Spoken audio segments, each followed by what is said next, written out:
वो साल था 1949 और दिन था 26 नवंबर, जिस दिन हमारा कॉन्स्टिट्यूशन को एडॉप्ट किया गया।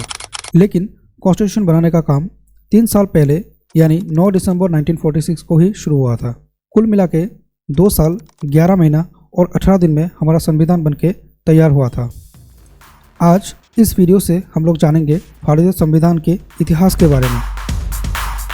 संविधान एक लिखित दस्तावेज होता है जिसके आधार पर किसी देश में सामाजिक, आर्थिक, राजनीतिक एवं न्यायिक कार्य होता है। विश्व में पहला लिखित संविधान द यूनाइटेड स्टेट्स ने साल 1787 में गृहीत किया। तब भारत में ईस्ट इंडिया कंपनी का शासन था, जो कि साल 1857 के बाद ब्रिटिश पार्लियामेंट के हाथ चला गया और भारत में आज़ादी का आंदोलन भी शुरू हो गया था।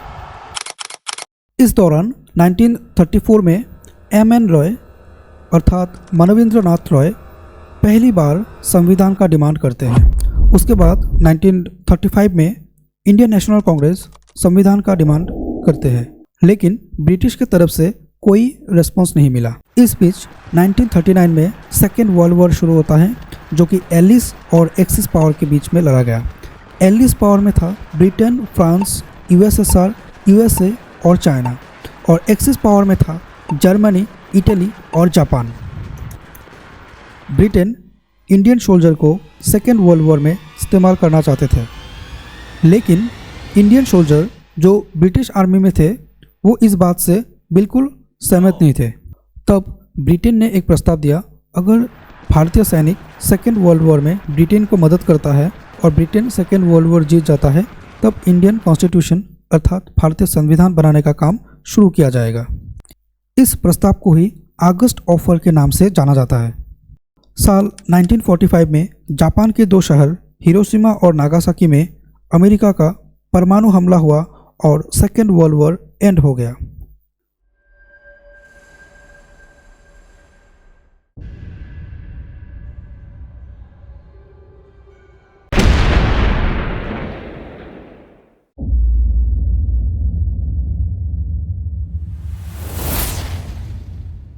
नाइनटीन 1945 में ही ब्रिटेन में इलेक्शन हुआ और लेबर पार्टी सरकार में आया।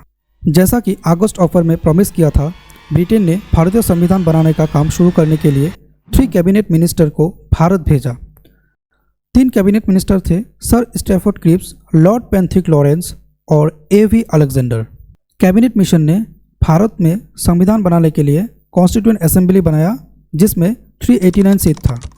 389 सीट में से 292 सीट ब्रिटिश इंडिया से था और 97 सीट प्रिंसली स्टेट से था। कॉन्स्टिट्यूएंट असेंबली का पहला बैठक 9 दिसंबर 1946 को पार्लियामेंट के कॉन्स्टिट्यूशनल हॉल, जिसको अभी सेंट्रल हॉल के नाम से जाना जाता है, न्यू दिल्ली में हुआ। इस बैठक में कॉन्स्टिट्यूएंट असेंबली का 389 मेंबर्स में से 211 मेंबर्स प्रेजेंट रहे। कॉन्स्टिट्यूएंट असेंबली का जो पहला बैठक हुआ, जो कि 9 दिसंबर 1946 को, उसमें टेम्पररी प्रेसिडेंट था डॉक्टर सच्चिदानंद सिन्हा, जो कि कॉन्स्टिट्यूएंट असेंबली का सबसे बुजुर्ग व्यक्ति थे। और उसके बाद कॉन्स्टिट्यूएंट असेंबली ने डॉक्टर राजेंद्र प्रसाद को एज ए प्रेसिडेंट इलेक्ट किया और वाइस प्रेसिडेंट H.C. मुखर्जी और V.T. कृष्णमाचारी थे। कॉन्स्टिट्यूएंट असेंबली के पहले बैठक के 4 दिन बाद ही यानी 13 दिसंबर 1946 को जवाहरलाल नेहरू ने कॉन्स्टिट्यूशन असेंबली में ऑब्जेक्टिव रेजोल्यूशन लाया। 22 जनवरी 1947 को ऑब्जेक्टिव रेजोल्यूशन को पास कर दिया गया। और इस बीच British parliament house of commons में क्लेमेंट एटली ने 20 फरवरी 1946 को यह डिक्लेयर कर दिया कि 30 जून 1948 से पहले इंडिया को आज़ादी दिया जाएगा और ब्रिटिश इंडिया छोड़ के चला जाएगा। 21 फरवरी 1947 को वाइसरॉय भी बदल दिया गया और नया वाइसरॉय हुए लॉर्ड माउंटबेटन। लॉर्ड माउंटबेटन 30 जून 1947 को एक प्लान प्रपोज किया, जिसे माउंटबेटन प्लान कहा जाता है। इस प्लान में ब्रिटिश गवर्नमेंट ने पार्टीशन की बात कहा और भारत को 2 हिस्सों में विभाजित करने का अर्थात इंडिया और पाकिस्तान बनाने का फैसला लिया और डेट फिक्स किया गया 15 अगस्त 1947। उसके बाद ब्रिटिश पार्लियामेंट ने इन द ईयर ऑफ 1947 एक बिल पास किया, जो कि इंडिया इंडिपेंडेंट एक्ट 1947 के नाम से जाना जाता है। उसके बाद जुलाई 1947 में ब्रिटिश पार्लियामेंट में इंडिपेंडेंस ऑफ इंडिया एक्ट 1947 को पास कर दिया गया। 15 अगस्त 1947 को इंडिया को आज़ादी मिली।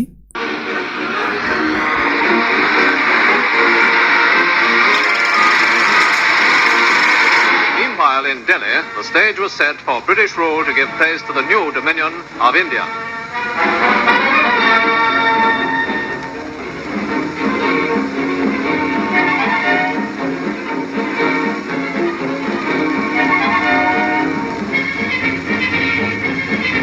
All thoughts were centered round the Constituent Assembly on this, the eve of independence.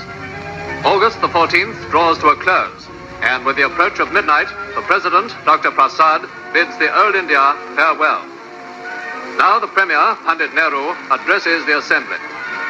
At the stroke of the midnight hour, he says, when the world sleeps, India will awake to life and freedom, as Lord and Lady Mountbatten arrive at the Durbar Hall. Here, the former Viceroy dedicates himself to a new task as he is sworn in as the Indian Dominion's first Governor-General. Now, beginning with Pandit Nehru, members of the cabinet are sworn in by Lord Mountbatten himself. India को आज़ादी मिलने के साथ साथ India दो part में divide हो गया, इंडिया और पाकिस्तान। अब इंडिया एक आज़ाद देश था। इंडिया और पाकिस्तान के सेपरेशन के बाद जो कॉन्स्टिट्यूंट असेंबली का सीट 389 था वो घट के 299 हो गया, क्योंकि जो मेंबर्स कॉन्स्टिट्यूंट असेंबली में पाकिस्तान रीजन से आ रहे थे वो लोग अब कॉन्स्टिट्यूंट असेंबली का पार्ट नहीं रहे।